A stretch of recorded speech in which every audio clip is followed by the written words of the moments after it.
जो कि important part है, जिसे हम कहते हैं चेंज इन मोमेंटम।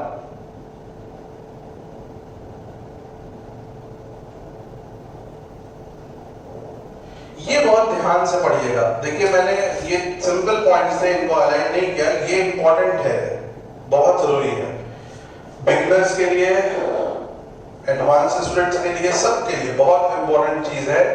तो चेंज इन मोमेंटम क्या है? तो देखिए मैं इसमें दो सवाल बोलता हूं। कब होगा, मतलब चेंज इन मोमेंटम कब आएगा और किसकी वजह से आएगा, यही दो बात है। ये क्वेश्चन समझते हैं। तो सबसे पहले चेंज इन मोमेंटम तब आएगा जब मोमेंटम की वैल्यू कांस्टेंट ना रहे, मोमेंटम चेंज हो। अब चेंज इन मोमेंटम जो किस चीज की वजह से आता है, तो उसमें दो चीजें हैं, मास और वेलोसिटी। इस फॉर्मूले में आप यही दो चीजें तो देख रहे हो। ध्यान से सुनना, अगर हमने ऑब्जेक्ट को फिक्स कर दिया, ऑब्जेक्ट इज फिक्स्ड, तो इसमें पहला केस होता है जब हम ये कहते हैं कि स्पीड जो वेलोसिटी जो है, सॉरी वेलोसिटी टर्म है, velocity is very less then in magnitude that of light. Speed of light जो होती है वो 3 × 10⁸ मीटर पर सेकेंड होती है, उससे ये बहुत कम है। मतलब कहने का, जो चीजें हम मूव करते हुए देखते हैं, एक vehicle, car, scooter, train, aeroplane, ये हम मूव होते हुए देख सकते हैं। तो जो चीजें हम मूव होते हुए देख सकते हैं, नोटिस कर सकते हैं, यानी उसकी स्पीड जो है वो स्पीड ऑफ लाइट से बहुत कम है। तो ऐसा एग्जांपल इसमें लिया जाएगा जिसमें स्पीड कंसिडरेबली नोटिस की जा सकती है, चेंज नोटिस किया जा सकता है। ओके, इसमें हमेशा याद रखना कि जो मास है वो कांस्टेंट होता है।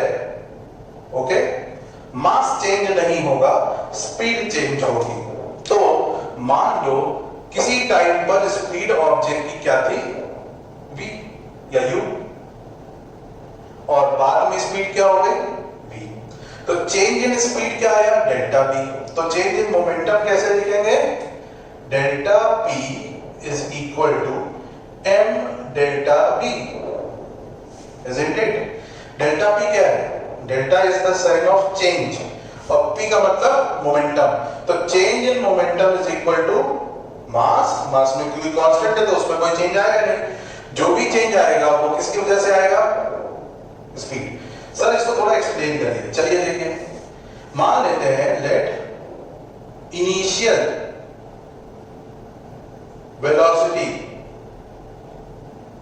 इज इक्वल टू क्या, v1, इसको हम नाम दे रहे हैं v1। Final velocity v2। तो change in velocity v2 minus v1, यही तो हुआ ना। तो इसके हिसाब से इनिशियल मोमेंटम p1 mv1, इसी तरह से फाइनल मोमेंटम p2 mv2। तो change in momentum delta p, final minus initial. Note point, change in momentum हमेशा फाइनल माइनस इनिशियल होता है। कई लोग चेंज में हमेशा बड़ी वैल्यू में से छोटी वैल्यू को माइनस करते हैं, ऐसा जरूरी नहीं है। डेल्टा p मतलब चेंज इन मोमेंटम का हमेशा मतलब होगा final momentum minus initial momentum. याद रखना, जैसे चेंज इन वेलोसिटी, देखो कोई भी चीज शुरुआत में क्या थी, बाद में क्या हुई, तो बाद में से पहले वाले को माइनस किया जाता है। ठीक है, तो यहां पर change in momentum p2 minus p1 हुआ, जो कि mv2 माइनस mv1 हुआ। इन दोनों में क्या कॉमन है, m, क्या बचा, v2 माइनस v1। तो इसको हम लोग m डेल्टा v ही तो बोलेंगे, वही लिखा है यहां पर। तो इस तरीके से हम लोग चेंज इन मोमेंटम को स्टडी करते हैं। कब, जब वेलोसिटी वेलोसिटी में जो भी चेंज आ रहा है वो बहुत मेजरेबल चेंज है, मतलब स्पीड ऑफ लाइट के कंपैरिजन में कहीं भी स्टार्ट नहीं करता, बहुत कम है उससे। जस्ट फॉर एग्जांपल, एक एग्जांपल है, मान लीजिए आप अपनी स्कूटी पे जा रहे हैं, तो स्कूटी की स्पीड आपने एक समय पे नोटिस करी 30 किलोमीटर पर आवर। थोड़ी देर के बाद आपने उसकी स्पीड 60 किलोमीटर पर आवर कर दी। अब आप ये बताइए, क्या आपका मास, क्या स्कूटी का मास चेंज हो रहा है?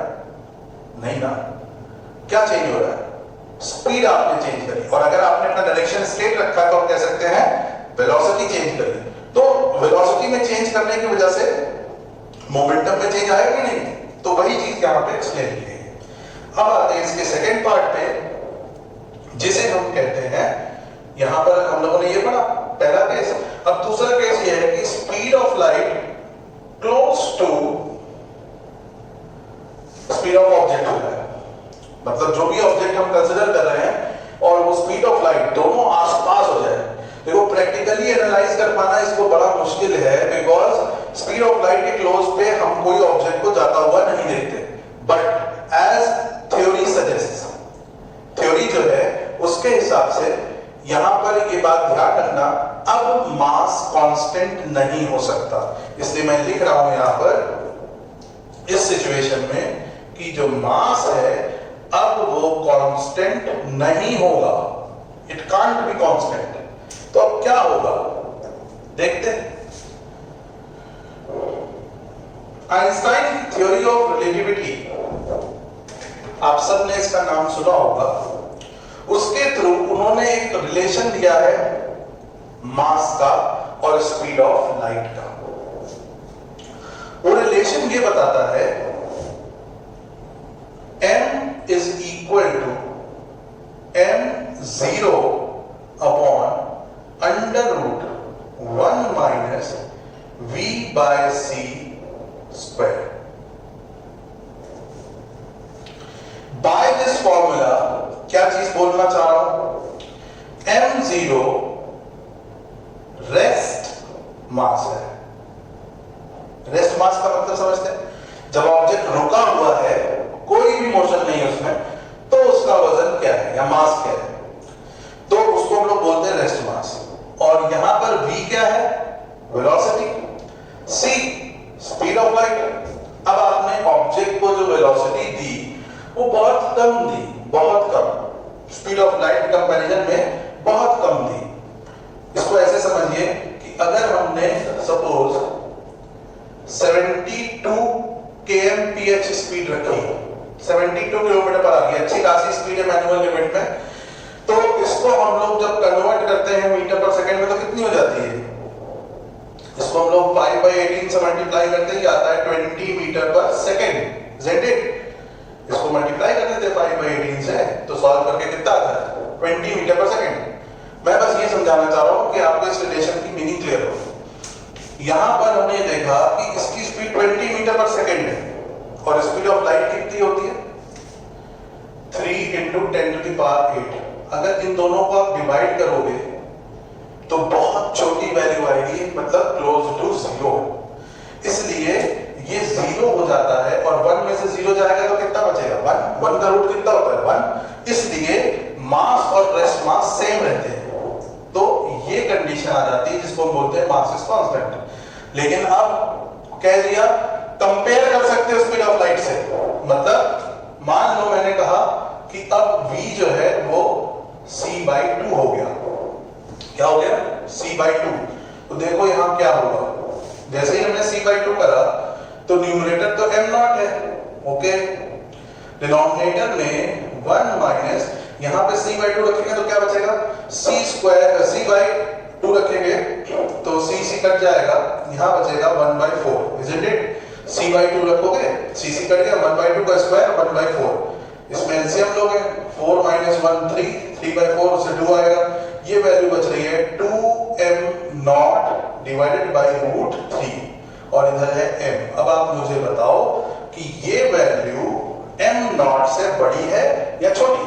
शुरुआत में मास क्या था, m0 रेस्ट पे, अभी मास क्या हो गया, 2m0/√3। √3 की वैल्यू होती है 1.732, ऊपर 2 है 1.732 से डिवाइड करोगे तो 1 पॉइंट समथिंग आएगा। इसका मतलब क्या है कि अब जो मास आया वो ग्रेटर देन एम नॉट हो गया। तो इतनी बात आपको इसलिए समझाई कि आप ये समझ सके कि जब v c के करीब जाता है, अभी तो हमने c/2 लिया है, मतलब स्पीड ऑफ लाइट का आधा, ये भी बहुत होता है, बट उस केस में आप देख रहे हो कि ऑब्जेक्ट का मास कांस्टेंट नहीं रह पाएगा। इसीलिए कोई व्हीकल इस तरह का डिजाइन नहीं हुआ है जो स्पीड ऑफ लाइट पे चले, क्योंकि उसका मास ही कांस्टेंट नहीं रहेगा, ठीक है, और उसका जो सॉलिड स्टेट है, जो रिजिडनेस है, वो उस मैटर को कंटेन नहीं कर पाएगी और बर्स्ट कर जाती है। तो खैर यहां पर ध्यान दीजिएगा कि मास जो है वो कांस्टेंट नहीं रह पाएगा। कुछ लोग पूछते हैं कि सर अगर स्पीड ऑफ लाइट के बराबर हो जाए तो क्या होगा? स्पीड ऑफ लाइट के बराबर हो जाए तो यार c/c होगा, 1 हो जाएगा, 1 - 1 क्या हो गया? 0, और any constant divided by 0 is infinitely large number। इसका मतलब mass will grow infinitely, which is not possible। तो हमारी जितनी थ्योरी है वो ये सजेस्ट करती है कि जब भी आप यहाँ पर जो ऑब्जेक्ट है उसको स्पीड ऑफ लाइट के क्लोज लेके जाते हैं तो उसका मास कांस्टेंट नहीं रह सकता, और अगर अब मोमेंटम में चेंज आएगा तो it will be the change in both mass as well as speed. So this is the formula for this situation and this is the formula for this situation. Practically we will be using only this.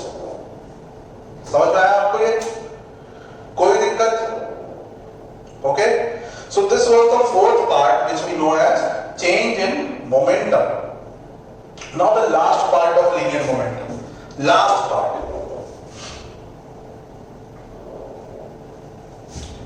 Last part.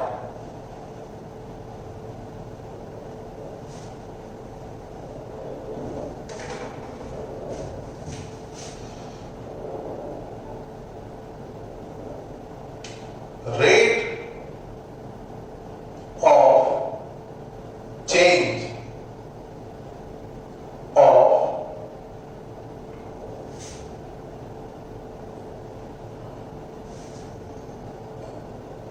momentum।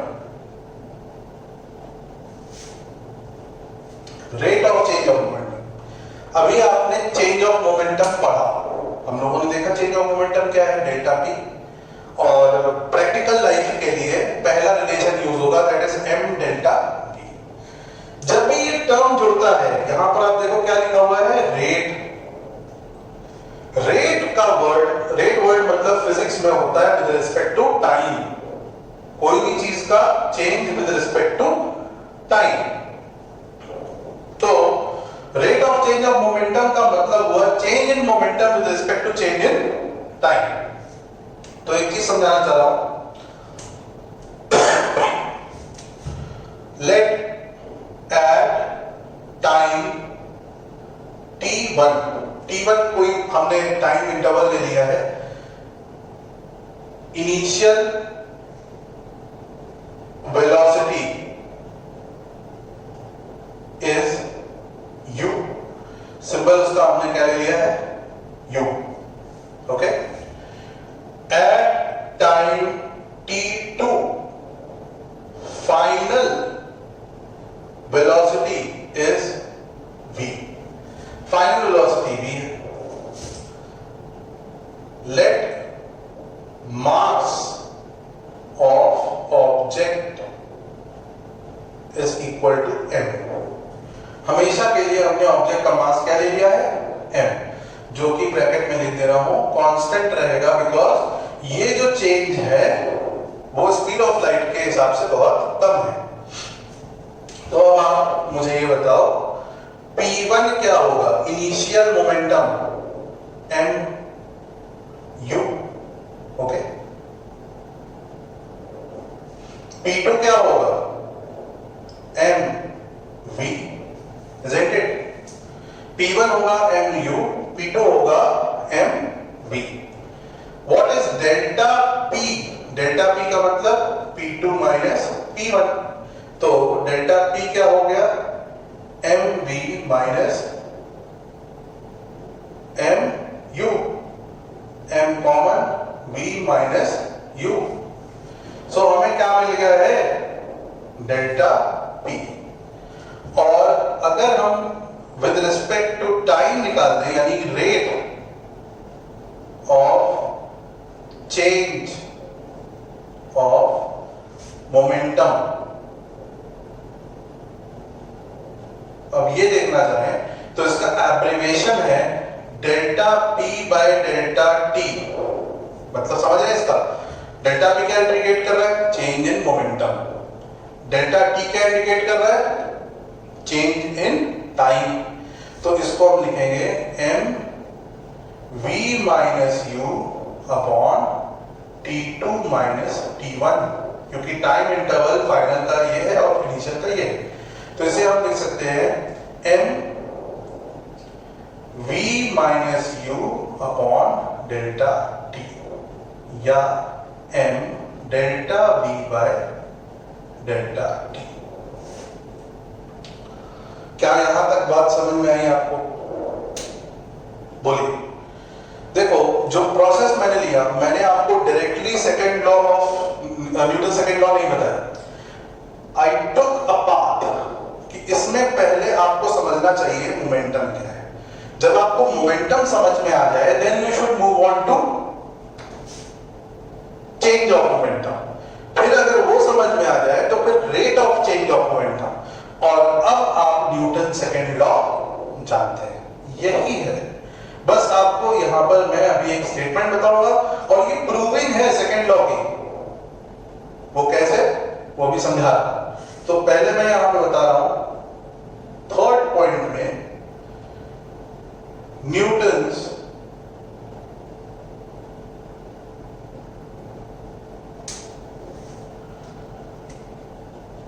Second law, Newton's second law. Statement सुन लीजिए पहले।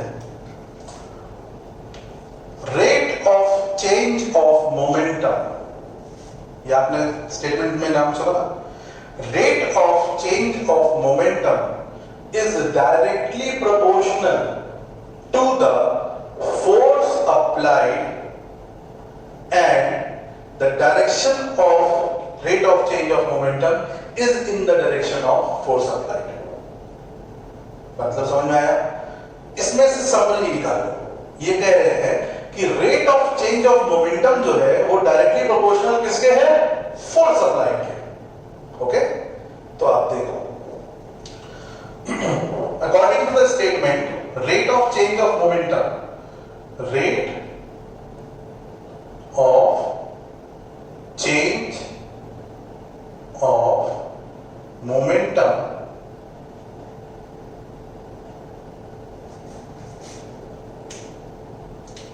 is directly proportional to force।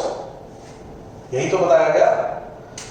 अब इसको हम conclude करते हैं कैसे, देखिए यहां पर लिखा हुआ है delta v bye delta t, delta v bye delta t, this is rate of change of velocity. Delta v bye delta t क्या होता है, rate of change of velocity. उसके हिसाब से delta v bye delta t को हम लोग सिर्फ a बोल सकते हैं ना, एक्सेलरेशन, यही तो होता है rate of change of velocity. तो delta p by delta t is equal to ma, isn't it? Isn't it? और बोला जा रहा है कि delta p by delta t is directly proportional to force. तो delta p by delta t किसके इक्वल है, ma, हमने लिख दिया ma, या ये कह लो कि f is directly proportional to delta p by delta t, ऐसे भी लिख सकते हैं। तो f is proportional to ma। ये बात हमेशा याद रखना, जब कभी प्रोपोर्शनैलिटी साइन को हम चाहते हैं कि वो इक्वल टू में बदले, तो एक कांस्टेंट, फिजिकल कांस्टेंट लिखा जाता है। ऐसा कांस्टेंट जिसकी यूनिट हो भी सकती है, नहीं भी हो सकती है, जिसकी वैल्यू 1 भी हो सकती है, अदर देन 1 भी हो सकती है, पॉजिटिव भी हो सकती है, नेगेटिव भी हो सकती है, फ्रैक्शन में भी हो सकती है, डेसिमल में भी हो सकती है, कोई एक ऐसा कांस्टेंट, बट जो भी होगी वो थ्रू आउट चेंज नहीं होगी। Okay, so F is equal to K M A। Okay, now हमारे सामने सिर्फ एक चीज बचती है, what is K? Pay attention. F की यूनिट मैंने आपको क्या बताई है? न्यूटन, जिसका मतलब KG metre per second square, isn't it? जरा इसकी यूनिट आप देखो, मास की यूनिट क्या हुई? KG, acceleration unit metre per second square. आप मुझे ये बताओ, जो इधर है क्या वही यूनिट इधर नहीं है? तो एसआई यूनिट को जब हम कंपेयर कर रहे हैं तो एलएचएस की यूनिट और आरएचएस में इस पार्ट यूनिट सेम है, तो क्या के का कोई रोल बचता है? नहीं। इसीलिए एसआई सिस्टम में के की वैल्यू हम लोग 1 बोलते हैं। एसआई सिस्टम जो हम लोगों ने एग्जांपल कंपेयर किया उसमें के की वैल्यू क्या हो गई? 1। Therefore F is equal to ma। समझ में आया? So this is Newton second law. तो आप देख रहे हैं कैसे ये इसमें ब्लेंड हो गया, isn't it? चलो आप एक बार इसको अच्छे से देख लो, दोबारा रिकॉल कर लो, और कोई भी डाउट हो तो उसको आप मुझसे व्हाट्सएप पे पूछ सकते हो। एक चीज ध्यान रखो, what is the practical meaning of this statement? Suppose this is a vehicle, ये अपनी स्पीड से चल रहा है, ठीक है? क्या इसमें बिना कोई ताकत लगाए आप इसकी स्पीड चेंज कर सकते हैं? मैंने क्या बोला? कोई चीज अपने रेट से जा रही है, बिना स्पीड में चेंज के जा रही है, और हम चाहते हैं कि इसकी स्पीड बढ़ जाए। क्या बिना ताकत लगाए, जैसे मैंने हाथ पे फोर्स दिया, तो क्या बिना ताकत लगाए इसकी स्पीड में चेंज लाया जा सकता है? नहीं। In short, to accelerate you need force, and जितना एक्सेलरेट करना है उतनी ज्यादा फोर्स चाहिए। तो ये रिलेशन हर उस स्टेटमेंट के, हर उस एग्जाम्पल के लिए है जिसमें हम लोग एक्सेलरेशन चाहते हैं या रिटार्डेशन चाहते हैं। किसी चीज को, चलती हुई चीज को मैं स्लो डाउन करना, मान लो ये चीज ऐसे जा रही है, इसको मैं स्लो डाउन करना है, तो बिना रिटार्डिंग फोर्स लगाए इसको स्लो डाउन नहीं किया जा सकता। तो चाहे एक्सेलरेशन हो चाहे रिटार्डेशन हो, दोनों चीजों को कंडक्ट करने के लिए हमें फोर्स चाहिए, isn't it?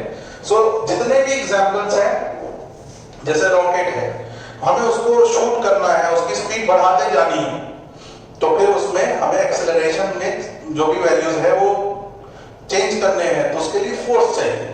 तो इंजन वर्क करता है, कार है, आप स्टार्ट करते हो इग्निशन, गाड़ी को आगे बढ़ने के लिए आप एक्सेलरेशन दबाते हो, एक्सेलरेटर, तो वो इंजन क्या करता है? वर्क करता है। समझ में आया? क्लियर? सो वो इन डिटेल आप लेटर ऑन पढ़ते हो, बट आपके लेवल पे इतना जानना जरूरी होता है कि F is equal to ma होता है, isn't it? यहां तक समझ में आया? तो आज मैं बस आपको एक चीज और बता रहा हूं और फिर ये लेक्चर कंप्लीट है, ताकि हमारा बेसिक्स खत्म हो जाए और अगले लेक्चर में हम लोग क्लास 10th ICSE के पार्ट में जो पोर्शन है मोमेंट ऑफ फोर्स, उसमें आ जाए। देखो उसमें नाम आ रहा है मोमेंट ऑफ फोर्स, और जब तक फोर्स नहीं समझते तो वो भी नहीं आएगा। तो इससे रिलेटेड कुछ चीजें, सबसे पहला ये इंपॉर्टेंट है, एग्जाम में एज इट इज पूछा जाता है, फोर्स और एक्सेलरेशन का ग्राफ।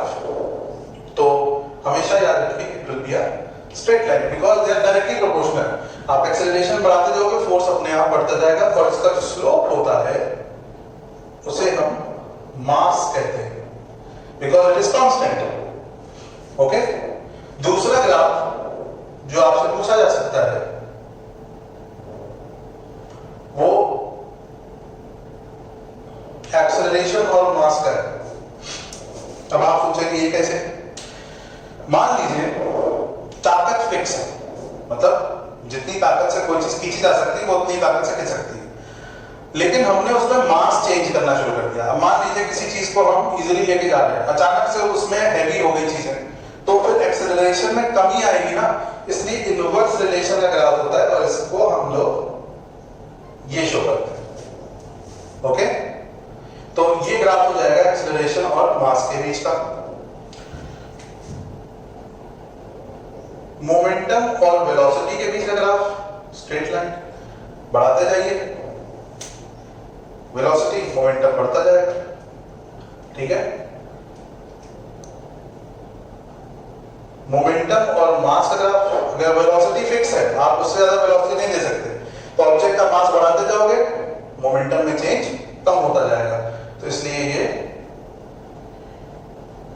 सॉरी मास का नहीं है, ये वेलोसिटी और मास का ग्राफ है इनवर्स रिलेशंस में। तो ये ग्राफ आपको समझ में आए, इतनी सी इंफॉर्मेशन याद रखिए। ग्राफ और भी बनाए जा सकते हैं, बट आप इतनी इंफॉर्मेशन याद रखिए, that is sufficient for class 9th and 10th। तो होपफुली आपको ये सारी चीजें समझ में आई होंगी। हम लोग अपने नेक्स्ट सेक्शन में मिलेंगे, तब तक अपने पेरेंट्स का ख्याल रखिए, जितने भी बड़े लोग हैं घर में उनकी खूब केयर करिए, आसपास सफाई बनाए रखिए। जय हिंद।